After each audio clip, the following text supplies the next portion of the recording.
our listeners know that I hate, and I mean hate, injustice of any form.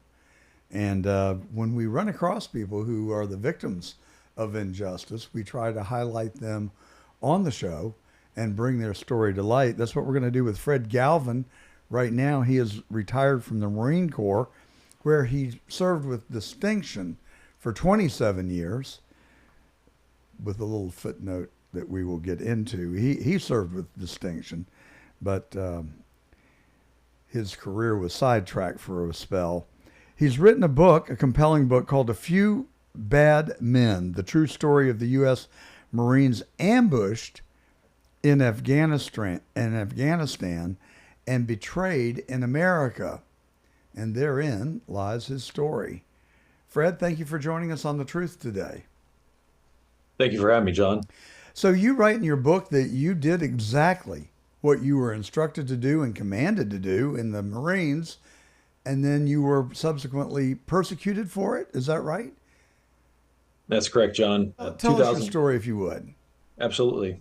So for the listeners that are veterans, they probably know that the Marine Corps resisted getting into the Special Operations Command when it was activated in 1987. And then after years following the attacks on 9/11, the Secretary of Defense, Donald Rumsfeld, said, you will create a component in the Special Operations Command. So in 2006, that did happen.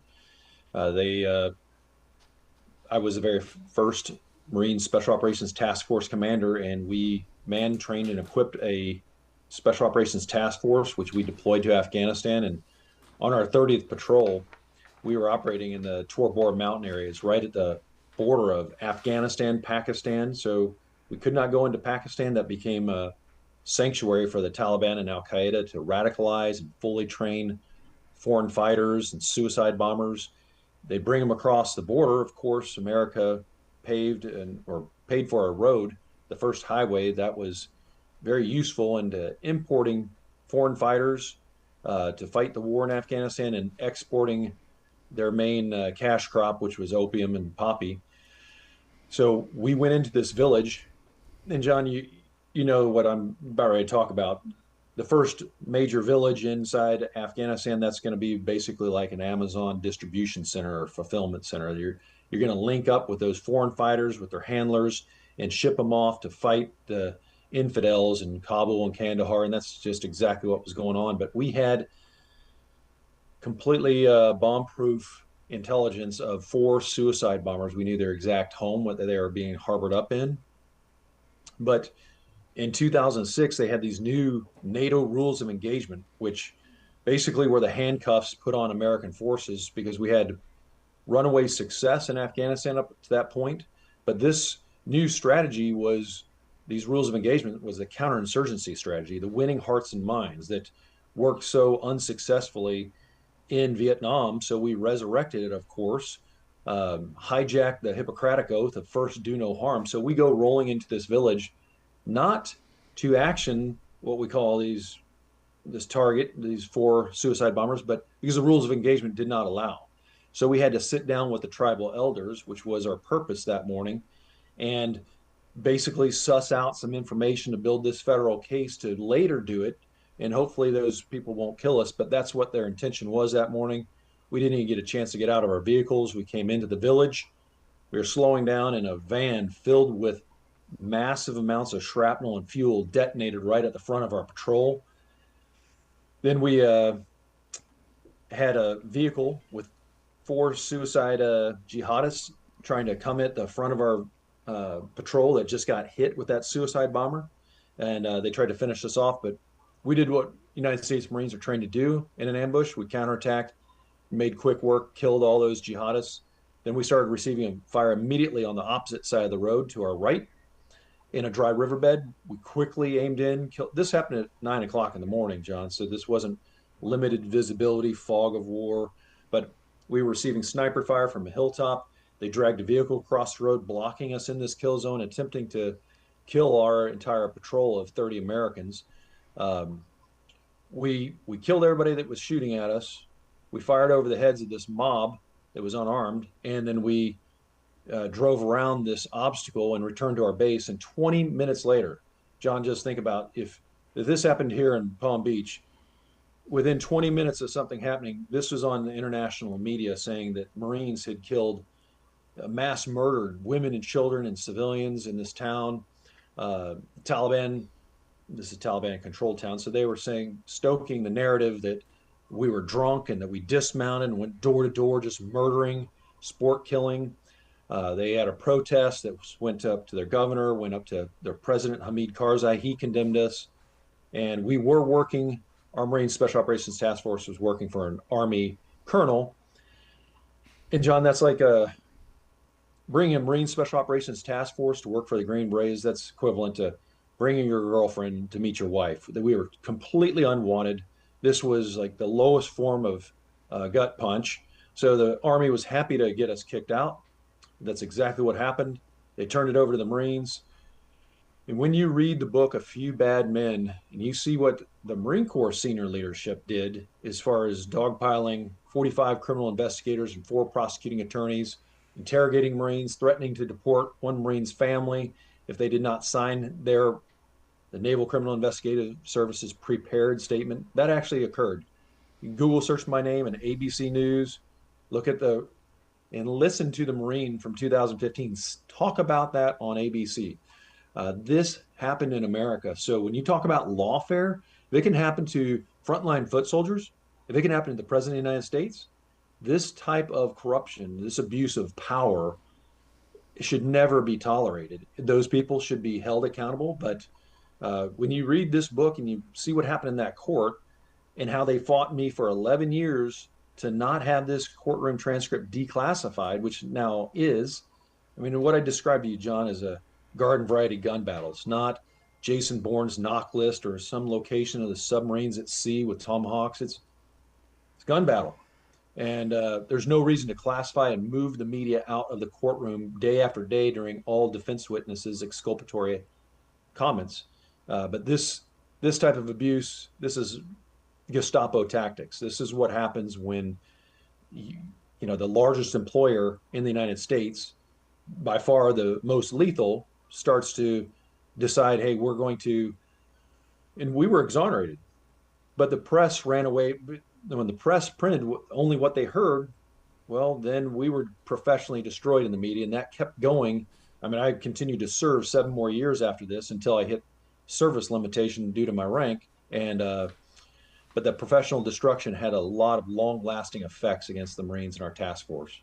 I can only imagine. And there you were putting your very life on the line for your country, and that's the appreciation that you were shown. That has to be a difficult burden for you to carry, I would imagine, even to this day, in spite of the fact that you were subsequently exonerated. So I want to ask you, who set the meeting up between your unit and this council of elders in the Afghanistan village? Very good question. So we went in unannounced. But when I say unannounced, we were just prior to that, we had to establish there was an army base right on the border of Afghanistan and Pakistan, and that was called Torkham Pass. And we had to coordinate with the army there to, and this is in the book, John, so we had to coordinate to have a quick reaction force in case we got ambushed. So this is a really bad area, but we had to have forces staged there to do immediate quick response in case we get into a sticky situation. And so this area is surrounded by high ground. And as soon as we came in there in our Humvees and we dismounted to talk to the Army leadership, we saw an Army patrol doing their immediate action drills, which I thought, oh, that's great. That's good discipline. They're out here doing a rehearsal before they go out on their mission. So, but the problem with that, as you know, John, is when you're surrounded by high ground in a Taliban-controlled area, there's going to be observers that are watching. Okay, they're about ready to leave on a patrol.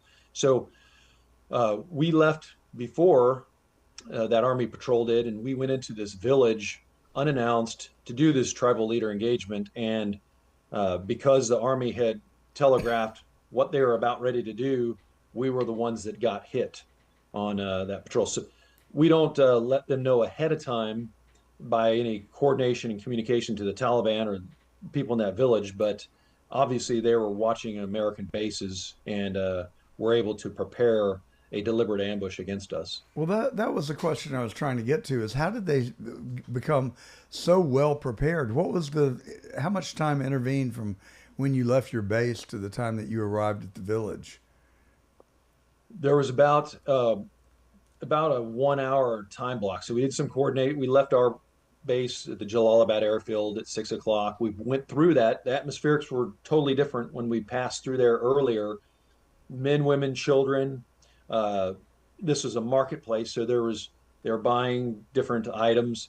But when we came back through, the pattern of life completely shifted, and we knew from past missions that when you see this mass exodus of women and children, you're about ready to you're about ready to get the rear naked chokehold, and you know, it's very well aware. So we saw everyone lined up on the road like a parade or a funeral, just fighting age men lined up on the side of the road, and you could tell they're looking for a fight, and that's exactly what came. As soon as we saw those atmospherics, I said over the radio, watch out, and then boom, this car bomb detonated in front of us. So Wow.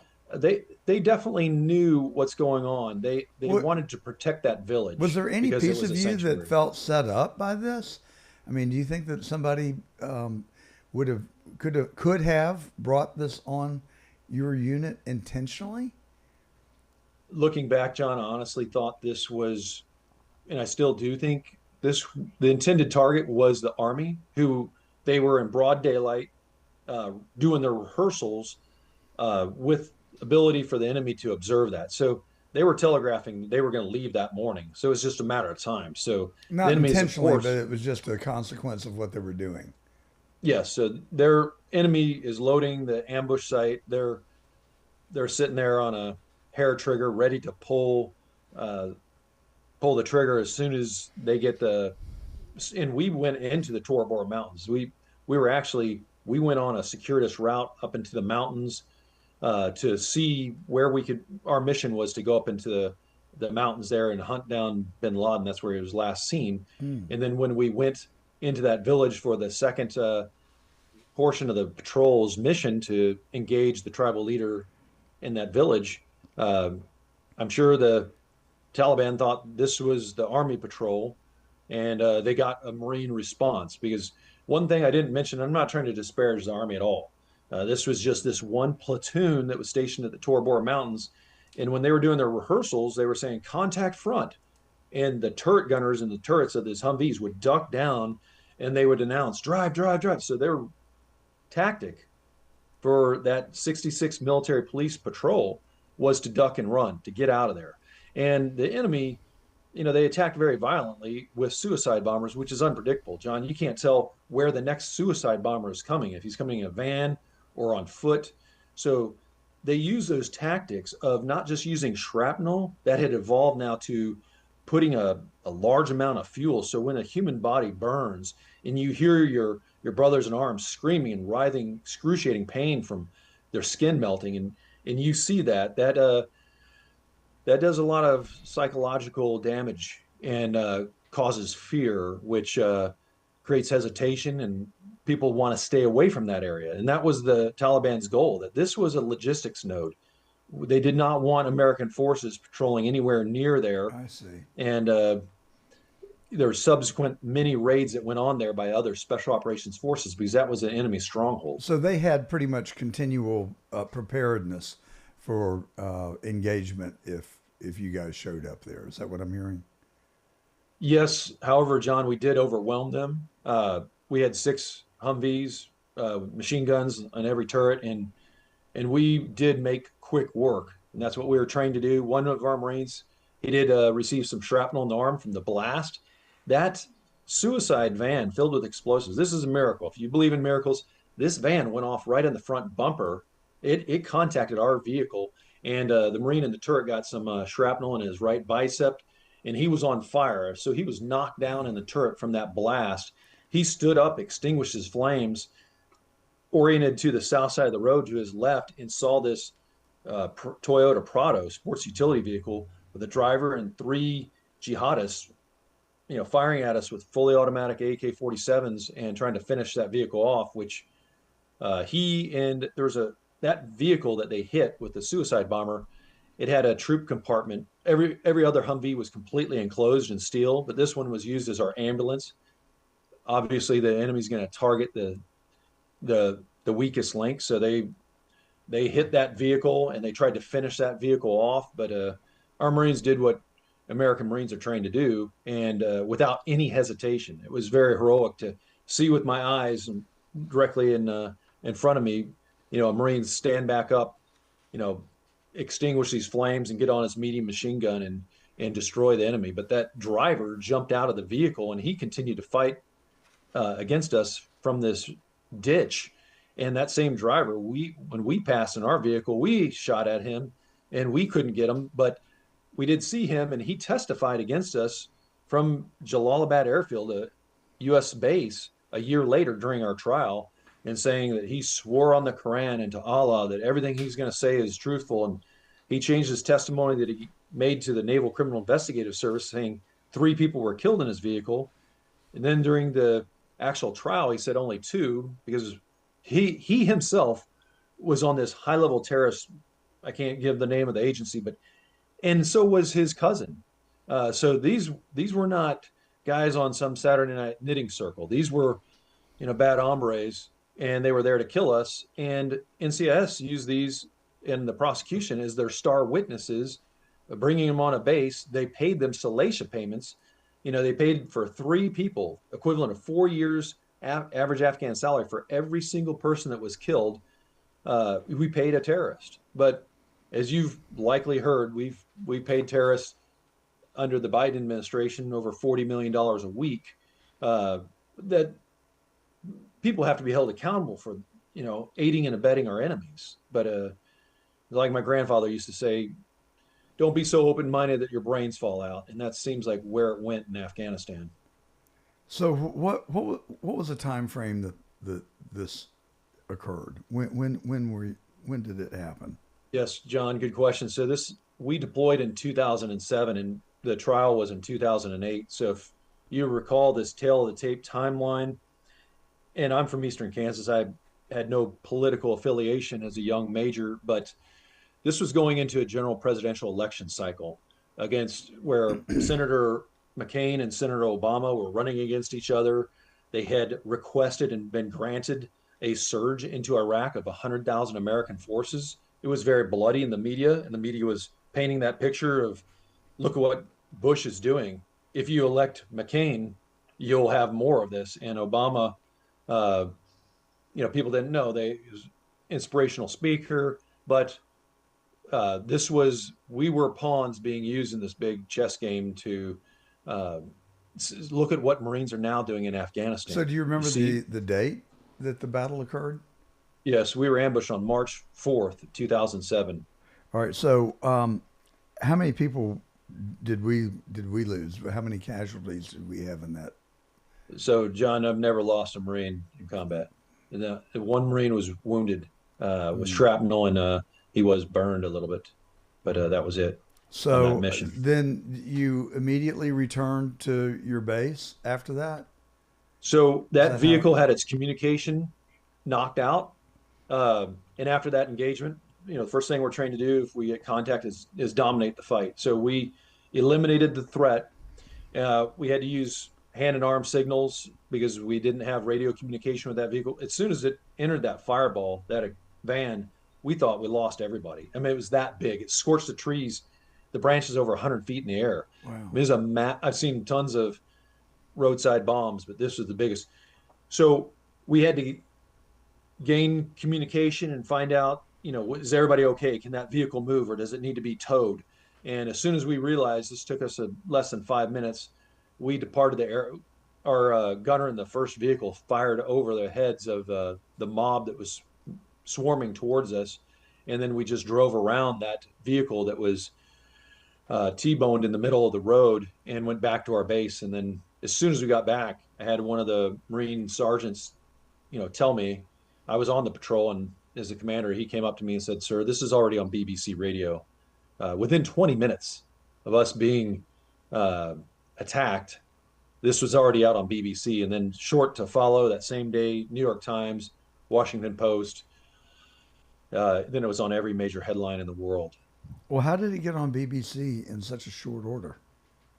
Great question. So, unfortunately, some of your audience probably remembers this member of the media very early in 2001 named Mr. Pearl, who he was captured and then he was actually killed, beheaded. So what that caused is obvious fear in the media. So what they started to do is instead of using Americans, and they will still did use American or Western reporters they would embed with the military, but when they couldn't do that, they would employ stringers. These are trusted agents that Mm. lived in the villages. And now, if you're living in a Taliban-controlled village, uh, in the I will say this because now we've become much more adept at the enemy using disinformation or information warfare. But at that time, we really didn't. This was a nascent stage of that. So the enemy spun this so quickly. They use this two-pronged attack. So if they attack us and kill us, victory. If they attack us and somehow lose, which they were thinking they're fighting the army and army's just going to duck and run, they won't lose. But if they should lose, they have a prepared story all ready to go out in I forget the name of the actual reporter that broke it, but he broke it first to the BBC and then the Associated Press, but it went everywhere. And then they use these tactics all the time. Ours, they didn't have the reason. I mean, there was not a body, not a photo of a body, not any blood or bullet. Later, they used other photos that were proven from a different time period. But in our case, they did not have a legitimate photo of anyone killed. Um, and then that Army Military Police Patrol, I mean, these are trained Army military police officers. They came in about 10 minutes right after we were ambushed. And the only dead body that they found was the headless, limbless corpse of the suicide bomber. And but they did find brass not only on the road where we didn't get off that road in that village, but they found it off of the main road as well. So they found it where enemy was fighting us. So it's and then ironically, right before the Air Force, they sent an Air Force investigator to investigate this. Before he came, in the Naval Criminal Investigative Service came, they the military police, they're trained, so they had bags of evidence of this ammunition, the brass. They threw it in the fire the night before the Naval Criminal Investigative Service came in to conduct statements. So, Why would they do that? I mean, y'all are fighting for the same team. What was not necessarily, what was the John. And motivation behind I that? believe money and power. And you see, this is something that, just like in politics, and I'm not a politician, but the best don't rise to the top. It's the people who are the critics who point the finger. And just like I remember after I retired and went to our MBA, we had a public policy residency in DC, and they said, the reason you will never see the end of, there'll never be an end to negative ads is they're proven to be the most effective. Yeah. So it was very effective for these Army officers to say, look at what these Marines did.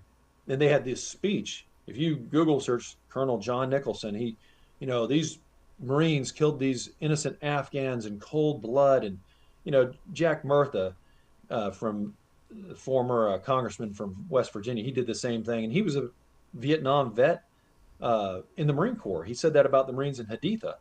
But, it's really sick, whether it's right now. I'm talking about last week in the attack that we did to neuter Iran of their nuclear weapons, and members of the media, members of Congress, defense intelligence officials are trash talking, leaking information, hoping, they're siding with the enemy. And, they're hoping that it didn't have the effect. And in our case, similarly, but a little bit the opposite, they're wishing for the worst. They're like, look at this, set us back. It didn't set us back at all. We attacked the enemy. I was there.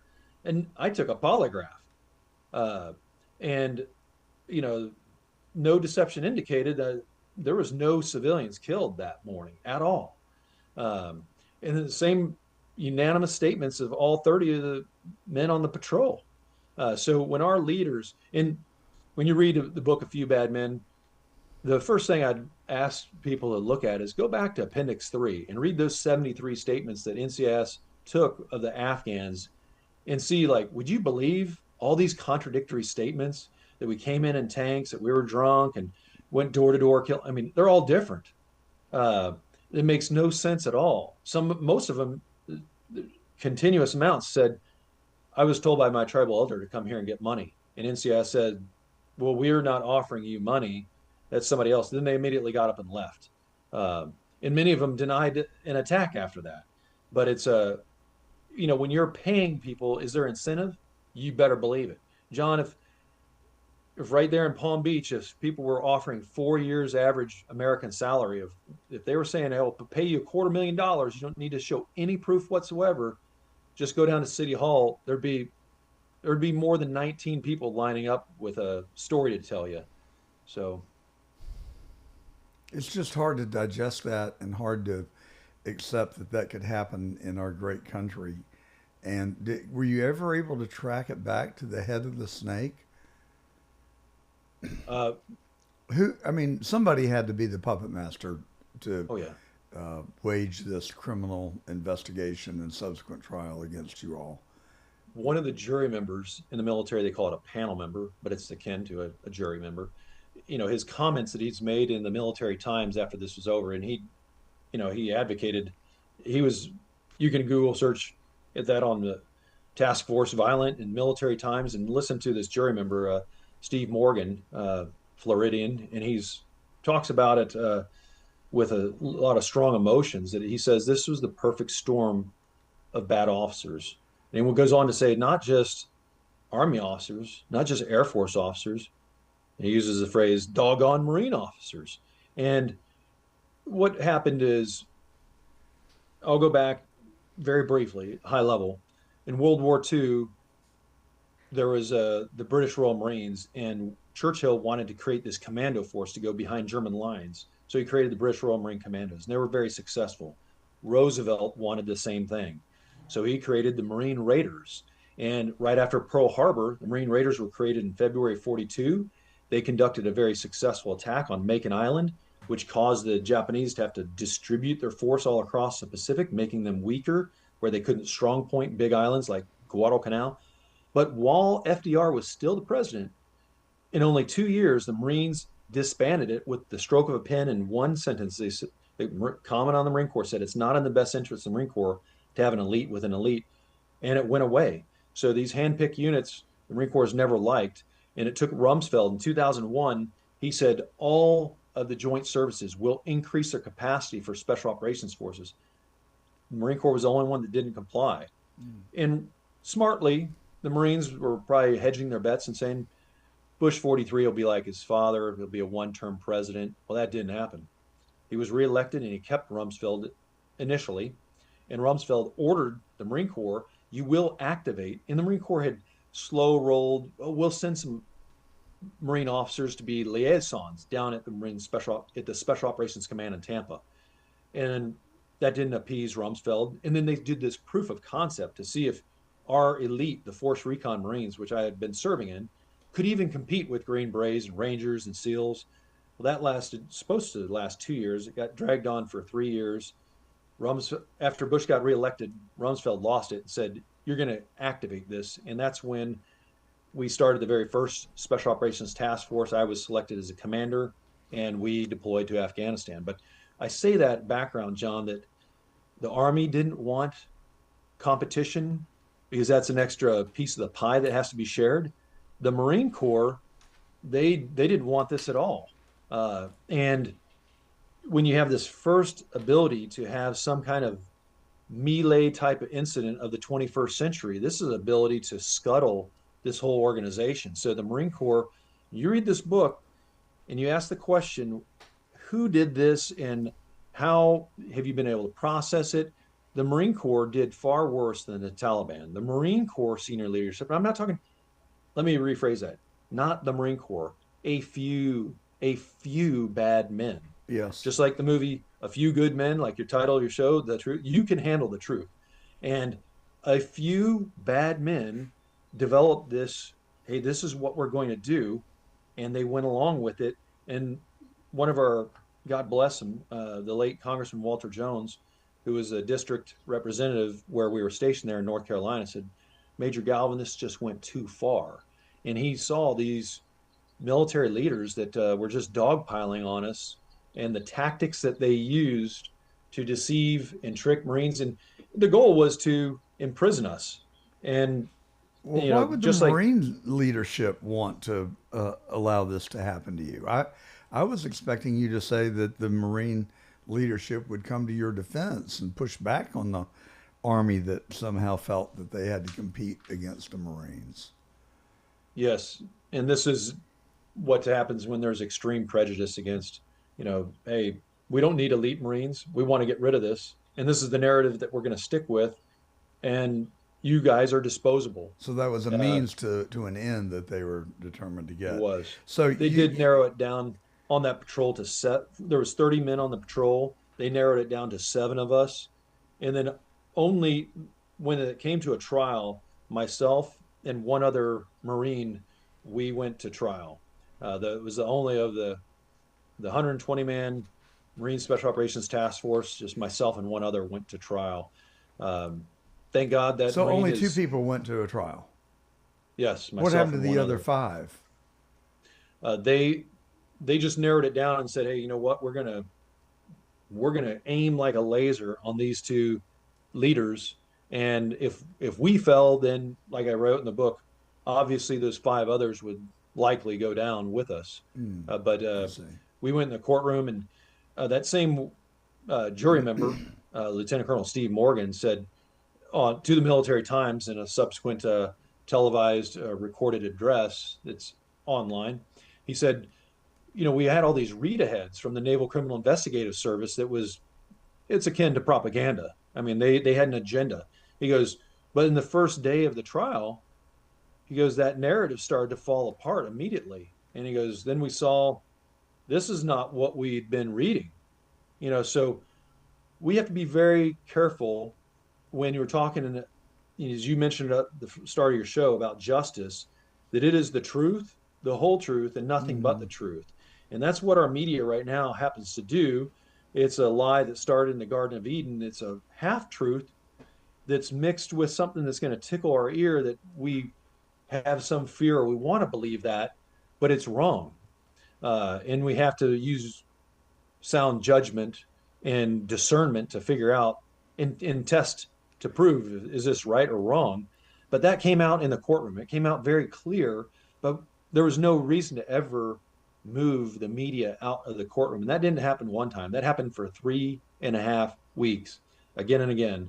And as I said on my radio show, I just interviewed the court reporter, and because I just, after all these years, finally connected with her, and I've never met her outside that courtroom. And obviously, I was on trial, so there wasn't a friendship. But she said this has affected her so much it caused her to get out of the Marine Corps because she lost trust in the Marine Corps. My gosh. And she said, well, they didn't do it for efficiency because she was the stenographer. She had to record. Okay, now I have to shut this unclassified system down. We have to move, the court personnel have to move the media out of the courtroom, and now she has to log into a stenography system that's classified. It just took a lot longer to do all that. But they only kicked the media out when the defense was presenting. Is that what I'm understanding? And not just people who were eyewitnesses, John. They kicked them out during my former commanding officers and character witnesses. I'd have character witnesses that had never been to Afghanistan. Again and again, they'd move them out. Anyone with exculpatory evidence, even if it was the Taliban, and they knew that, okay, this is going to sound ridiculous, and we know this. Well, they would get the media out of there because they didn't want to hear, this guy stumble over himself and pass out all this conjecture and hearsay and scuttlebutt. So they totally controlled the narrative. So how long did the trial last? It was 3.5 weeks. And you had a Marine defense attorney? Someone was appointed to represent you? I did have a military defense counsel, as well as I had. Now, this isn't jaywalking. The punishment for this is death, is max punishment. So I had a civilian counsel that I had as well, and so did the co-defendant. And how Had how both mil how well did you feel you were represented by your lawyers? very well. And during their opening statements, I felt this was Mike Tyson against a blind person in a wheelchair. Mm. It was just so overwhelming. It was not a fair fight, and it's not just theatrics. Uh, but my military defense counsel, I mean, he took this wooden movable podium and he was picking up and slamming it down. He's like, and he's pointing to the prosecutors, these Marine officers. He's like, Mm. which are by the JAG, the Judge Advocate General Right. instructions. They're not allowed to dress in civilian clothes and impersonate Now, NCIS can't, their bylaws allow them to use deception, but a Marine prosecutor has to identify themselves and cannot use deception. And he's like, these Marine officers, pointing to the prosecution, they use deception. They intentionally they sat in on interrogations, and he was requesting again and again the videotapes, and they never gave us the videotapes that came out on the record in the courtroom. And then later we've requested those for years. They destroyed the videotapes of these interviews. I mean, My gosh. this is worse than stuff you hear about Hillary Clinton doing. Mm. Just the destruction of evidence, the obstruction of justice. But again, this happened against Marines as we were fighting our way out of an ambush where we were surrounded and outnumbered, and they got the edge on us. They attacked us before we even knew it was coming. And if we had dismounted, which, like the Afghans said, I mean, three other suicide bombers would have likely used that. I mean, the strength that we had was our armored vehicles. Now, you get out, you give up that strength, and we would have definitely lost more lives or had someone's life lost. But thank God that didn't happen. Were you worried when you realized or understood that the BBC had broadcast the events of the ambush? Did you So think that was I going to don't want be? to sound like a tough guy, but I'm a Christian and I believe that God, you know, I was under his wing, but I Mm. was concerned that, okay, this is not uh, some of this is a complex situation. They're very sophisticated if they could do this that fast. And then I knew, like, okay, we're up against something much more powerful Hmm. if right after that they're starting these riots. And this is going up to the governor and to the president. And Hamid Karzai publicly condemned this and put pressure on the generals who were glad, the army generals were glad to see us kicked out. Uh, but I knew right away this is not favorable and they're trying to destroy us. So, what was the result of the trial? The military tribunal. Very good question. So this is the very first military case, and I looked and have done some research. Most cases they adjudicate within the same day, usually within an hour. Um, there's usually not too many hung juries, but I think the longest was, later that day. So our trial was from the 7th to the 29th of January in 2008. They waited till Memorial Day weekend to release the findings, and they put it out just like this coming Friday of 4th of July. They put it out on Friday night news dump. And as you know, just like on Memorial Day, same thing on Labor Day, or same thing on 4th of July. There's very few holidays where the Pentagon goes to like a skeleton crew over those 4 day, we call them Liberty period. But so they dropped it to one source, Estes Thompson of the Associated Press. And they used this phrase. They didn't use legal terms, John. This is mass murder, the largest number killed by machine guns in Afghanistan.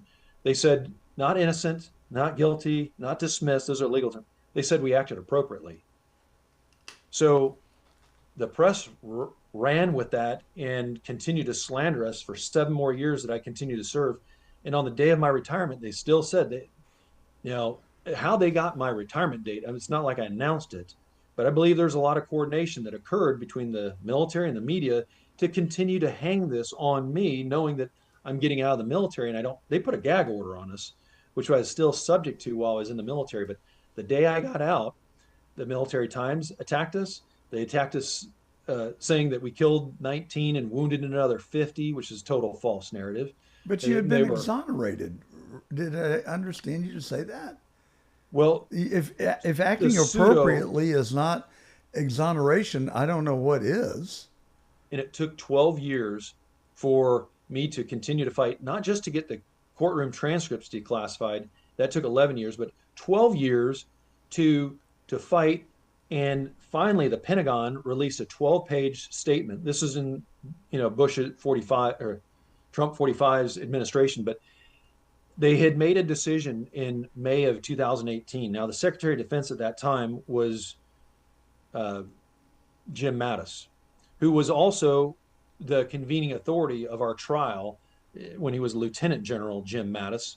So he was the one that authorized the 45 criminal investigators and 4 prosecuting attorneys. And if he didn't approve these tactics, he lost control of the investigation, which he is the convening authority is the judge and juror. He's the one that has the ultimate say. But to answer your question, they waited 4.5 months for a Friday night of a 4-day weekend where it could just be easily buried, and they just dropped it to Estes Thompson, one news source. So was that deliberate? I'll probably never find out. God only knows. But you have to make an assumption of why does every other military case in history they make a ruling within the day, and ours it took them 4.5 months, and then they do it on a Friday night news dump. Uh, but that led to us continually being attacked in the press. Like this would happen while I was still serving, but I couldn't do anything. While I was still serving and still deploying back to Afghanistan to combat, you had, which was dangerous because okay, now we got a label, we got a target on our backs. You got Amnesty International, the International Bar Association saying, this case needs to be resurrected. These Marines got away with murder. This is going on, and you have the Guardian and all these other news sources year after year just destroying us in the press, and that's all in the book. Those are quotes from media sources. And then the year I retire, the day I retired, the Marine Corps birthday that same year, and then the Washington Post also dogpiled. It just kept. That's when I fought back, and I had to stand because you're not going to get a job if you are like the Jeffrey Dahmer, the poster boy for mass murder. And I had to start my own business, which was a blessing in disguise. But it was important to stand up and fight back and have the truth be told, both in the omni-channel media as well as writing a book that's incontrovertible. I mean, those are their sworn statements. That's not me saying any of this. That's what people said in their sworn statement in a court of law in Camp Lejeune, North Carolina. Did you ever And again consider and again and suing again. these people for false prosecution and defamation? Uh, honestly, John, I never, it's not like I'm too ignorant about that because Pretty hard to during our do. MBA class, I knew like Pretty business tough. law, that was slander, defamation of character. But Yeah, but if you can I'm a show man of God and intentional I and believe, willful yeah, misconduct, then I think you could get over the exclusions, yeah, the perhaps. goal is to have High them bar. repent. Yeah. Psalm 94:23 talks about they, God's going to hold justice. And it's important that I forgive and let that move on. But I wanted to make sure that America, this is the largest employer. And this wasn't a one off. This past December 27th, a case that took almost 6 years called ours was the MARSOC 7 case. There was originally 7 of us who were Right. named in a criminal investigation. Another case happened in the country of Iraq with 3 other special operators from the Marine Special Operations Command. And that happened on New Year's Day of 2019. It just adjudicated the 27th of December, 2024. But you read about the MARSOC 3, and they had this this is another self-defense case in combat. But it's absolutely sick and disgusting that we have military, not just with their hands tied behind their back, but the Marine Corps loves this the most, to use their phrase, the good order and discipline, and it's kind of like an acronym, good order and discipline for God. They have this God complex that if this causes our reputation to be tarnished or to be perceived to be tarnished, we will hold you. We're going to put this at the lowest spot. We'll find the Oliver North. We will make sure that somebody wears that, Scarlet S, and it's not going to be somebody in the Pentagon.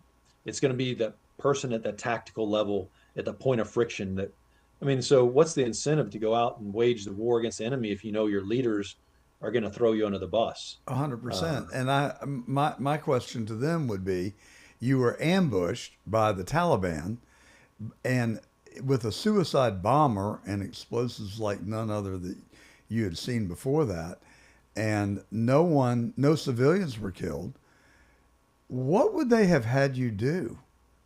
Did they think that it would have been more appropriate for you to have not resisted and not gotten out of there alive? I mean, what are the options Yes. given that scenario? John, in that same interview that I mentioned earlier of the Marine who was, here's his crime. This sergeant who was driving the vehicle that was attacked by the suicide bomber, he was the driver. It detonated right in front of his face on his bumper, but he legally immigrated to the United States during a time of war, and he enlisted in the Marine Corps to serve his country, and he served at Second Force Reconnaissance Company, and we took him to be a plank owner, a founding member in our Marine Special Operations Task Force, and they go after threatening to deport him. And in the same interview that you can hear on ABC News, if you'd ask, Fred Galvin, ABC, watch, listen to this young sergeant who continued to go on and serve say, the next time I'm fired at, I will hesitate to return fire because it's easier to just be shot at than to return fire if I have to go through this again. Those are his words. Yeah. And I was, shocked to hear him say that, but it really. Has any person or entity given you any sort of an apology or any sort of official excusing of what occurred? Answer that in two ways. So no one in uniform. People have asked once I published the book. They said, "What's the response in the Marine Corps?" The response in the Marine Corps is nothing.